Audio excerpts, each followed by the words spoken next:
I'm Ian Dilley. And I am Michael Sheehan. We are just about there. The start of the road race season, and it is getting underway with the women's Santos Tour Down Under. It is beginning on January 16th. That is next Thursday, I believe. And we are going to go into just a little bit about what we're expecting this year in women's cycling.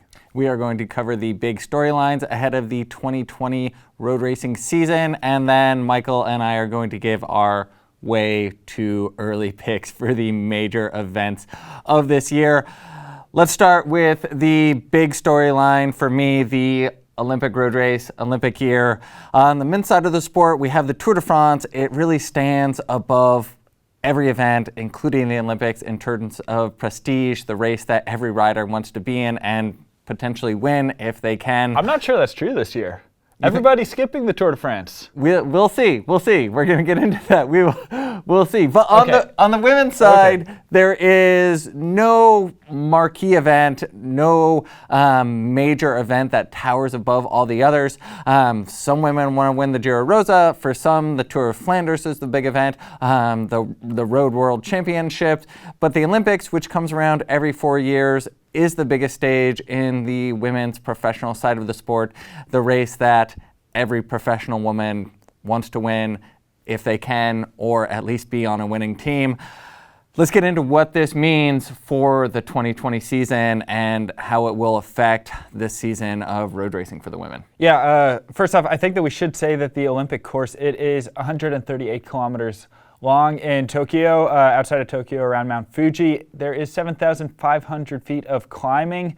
The last climb, it is quite hilly, but the last climb is 40 kilometers away from the finish. So it leaves it up to, you're going to have to be able to get over a climb, but a classics rider could potentially do quite well in the Olympic women's road race. There's going to be a big build throughout the entire season going to Tokyo, and I am very excited to see some riders come out of the woodworks and show themselves, and just watch this progression to Tokyo. Big year for women's cycling, though. There are some new regulations from the UCI that have come into place, and amazingly, 2020, first year in the history of women's cycling that there is a minimum salary required by the UCI the teams must pay their riders.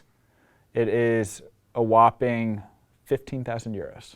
15,000 euros to start, but it does go up year over year. 2021, the minimum salary will be 20,000 euros. The year after that, 27,000 euros.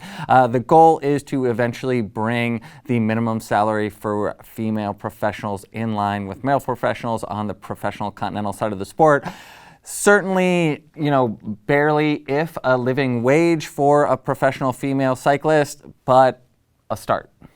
It's a start, and I think that highlights just the amount of passion and the commitment that every female cyclist especially is making to the sport, because you're not making your millions off of it. There is so much commitment, so much passion, so much just love for the sport that it requires to put yourself through a season of bike racing for such a little money. They're not in it for the money. That's a beautiful thing, but it's a good thing that money is slowly starting to go their way. Hopefully we see the paychecks start to ramp up quite a bit this coming decade. It's not just about money, though. There is more security safeguards in place for the riders. Riders will receive health insurance, life insurance, and I think critically for the female side of the sport, they will receive maternity insurance, so they will not be put in a negative situation if they happen to get pregnant. I think these two themes, the Olympics as the marquee event of the Women's World Tour this year, and also these new regulations on the women's side of the sport, will sort of be the underlying current of the 2020 season and affect how riders are building towards the Olympics, and also I think affect the level of racing that we're seeing on the road. My take is that we are going to see an incredibly high level of racing. I think just this small step towards better security for the women's side of the sport. Also with the Olympics there sort of as the beacon, which always brings in more money, more support. We could very well see happier racers, healthier racers, more focused racers, and an even higher level of racing in the women's peloton in 2020.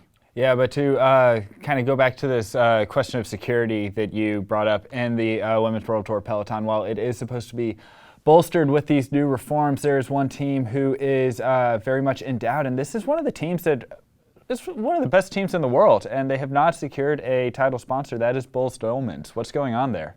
Yeah, so the UCI recently announced the women's professional teams that gained World Tour selections for 2020. Boel Stolmans was left off this list. This is the most dominant women's World Tour team over the last 10 years. You could even argue the most dominant bike racing team in the entirety of professional cycling. I think this is a similar situation to what we've seen with teams in the past, Ineos being the most recent team and an indicator of the health of the sport, of the viability of the sport, and the viability of these reforms on the professional women's side to support a team with a roster of talents like Boel Stolmans, obviously Anna van der Breggen, their marquee rider. It's a big investment from a sponsor, and we will see if they're able to secure a sponsor that can step up and support a team of this size, of this level of success in 2021. Yeah, and that is not just a fault in the women's peloton, of course. Like you said, Ineos with Team Sky coming down, there were some sketchy moments for that program. Quick Step, they almost, before de Kooning came on board in 2019, they were the winningest team of the year and nearly didn't have a title sponsor. So that happens. And yeah, hopefully we do continue to see increased stability, but I think that there are going to be have to be some model changes, which we're not going to get into for this show. Riders to watch in 2020. That is the next thing I want to get into on the women's side of things. This in 2019, we saw the breakout season of Lorena Wiebes, the Dutch champion, who was just absolutely phenomenal, extremely young. Took I don't know how many wins. She was at the very top of it was like 18 wins. Something like 18 wins. She was at the very, very top of the FloBikes Best Road Racer rankings that we put out a couple of weeks ago. Best Classics Rider rankings, Best Sprinter rankings. She dominated the FloBikes 2019 end-of-year rankings. Yeah, eat your heart out, Matthew van der Poel, because there is another Dutch rider who is showing you up, at least on the road so far. But what we are wondering is there going to be another Lorena Wiebes that we come to discover in 2020? Yeah, so I actually talked to Corinne Rivera when we were putting together our road season preview. Of course, Corinne, the 2018 U.S. national champion, has like 47 national championships to her name, the former winner of the Women's Tour of Flanders. She noted as well that the Olympics and the new UCI reforms in the Women's World Tour are key stories to watch in 2020. And she also highlighted her own teammate, the German Francesca Koch. This is a rider who is only 19 years old, won a stage of the Bulls Ladies Tour last year, a World Tour win for her. And I think important for Corinne to have a teammate that is stepping up, because she is actually losing another key teammate in Lucinda Brand to Trek Segafredo. This is something we've seen as a recurring theme on the women's side of the sport. Trek Segafredo has come into the women's professional side of the sport and really bolstered what it means to be a professional rider at that level. Riders are receiving the same support, sharing resources with the men's team, and really raising the level of women's professional racing. That's in some ways bad for Corinne, because she also lost Ellen van Dijk to Trek Segafredo, as long as Ruth Winder from Sunweb last year. But she is getting a new teammate, a Canadian, who I think also will be a rider to watch in 2020. Yeah, Allison Jackson, she is coming over from Team Tibco. This is a big step up for her. She had some really, really good results to her name at the end of the 2019 season, which I'm sure assisted her transfer over to Team Sunweb. And yeah, we're excited to see what she can put together in the Women's World Tour. And also, best public announcement of a new team from Allison Jackson in 2020. She has already won that award to kick off the year. Space Jump.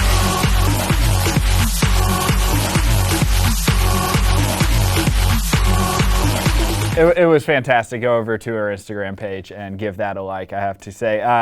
Now, going a little further south to the United States, there are two riders who I am very, very excited about watching. One of them, the young 18-year-old Megan Jastrab. She has lived up to expectations and then some by winning the Junior World Championship road race in Yorkshire. She is so talented. She is being taken into the fold of the rally cycling program. I'm sure they're going to do a fantastic job developing her, but I'm excited to see what she has in store for the 2020 season. Another rider, and this is a big one.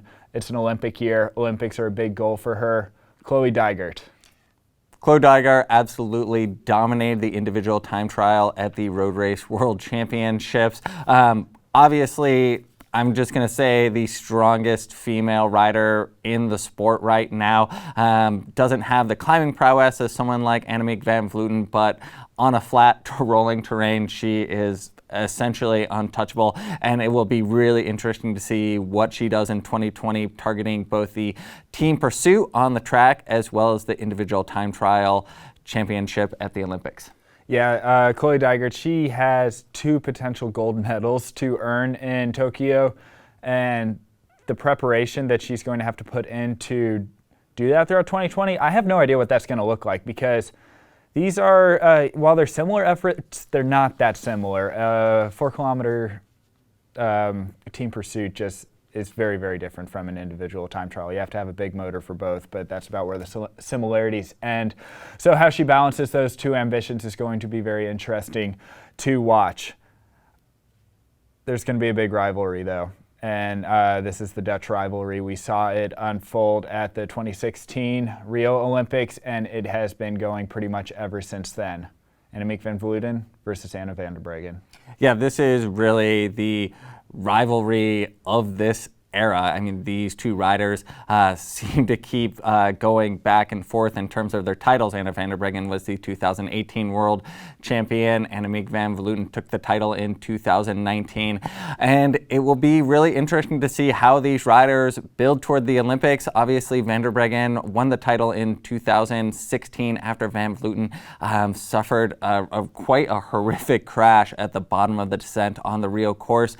Van Vleuten, I think, is going to be on a tear this year, targeting the 2020 Olympics, and it'll be interesting to see really what level van der Breggen brings to the 2020 season. She has stepped away from the sport at times, mixed it up with other disciplines, pursued mountain biking, basically to mitigate her own burnout. This is a rider who rose to the top of the sport in her early to mid-20s. I think she sees, if she wants to maintain her passion for bike racing and maintain a long sport, she does not have the capacity to go all in the same way that van Vleuten does. Yeah, it's going to be a fun rivalry to watch all the way to Tokyo. We've laid out some of the key players for the 2020 season. I think that we should get into our picks. And we've decided that we're going to make picks about 3 of the biggest races in the Women's World Tour. That is the Tour of Flanders, the Olympics, and what was the third one? The World Championships. The World Championships. Of course, you can watch these races on FloBikes, all except for the Olympics. But the Women's Tour of Flanders will be the first race you can watch on FloBikes, available to viewers in the US and Canada.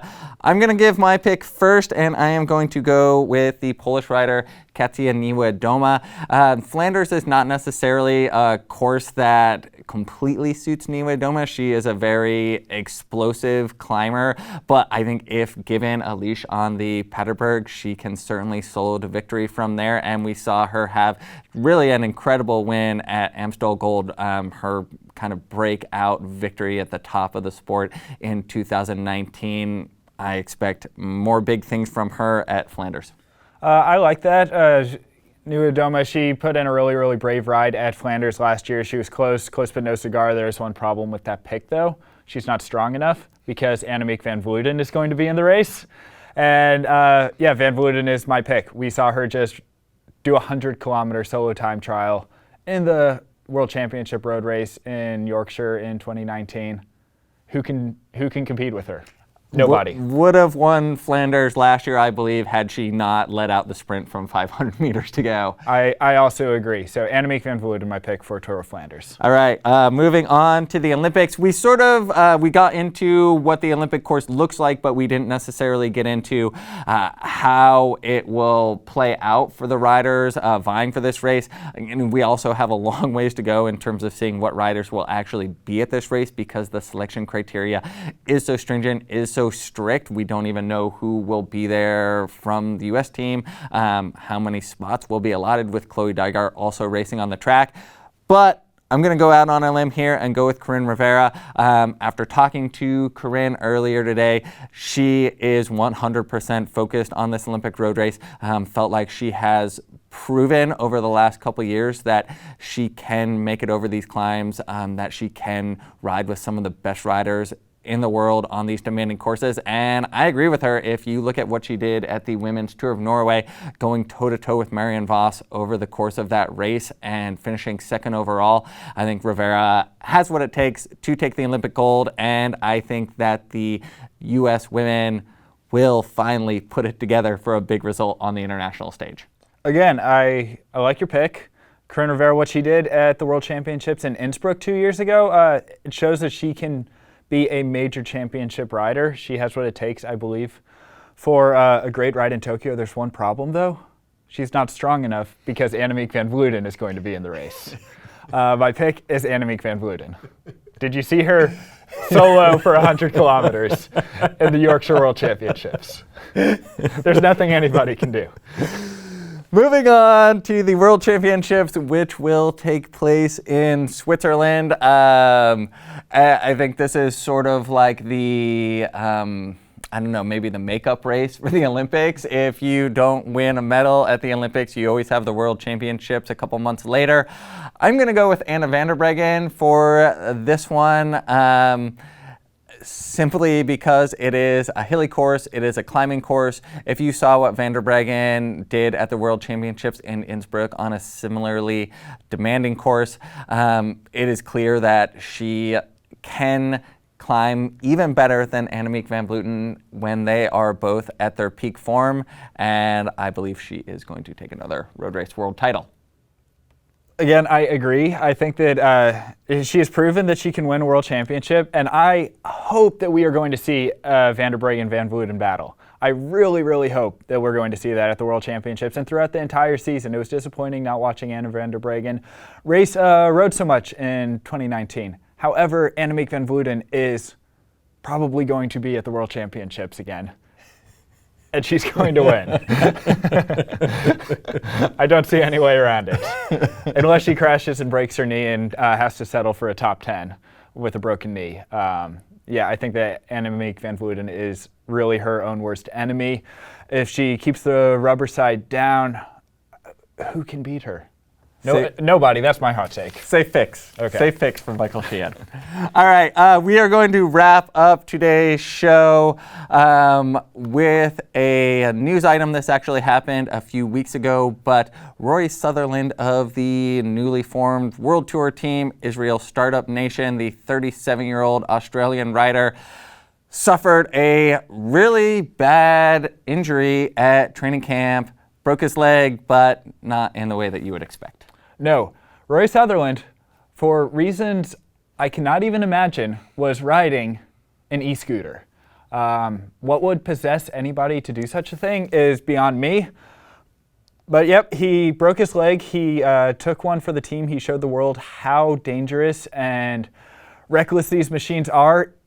Ian and I, we actually have put together a little piece to highlight this. We made a piece to decide once and for all whether or not the e-scooter is a viable form of transportation or if everybody should just get around on a bicycle, which I maintain. Ian, however, might have a broken leg by the end of this shoot.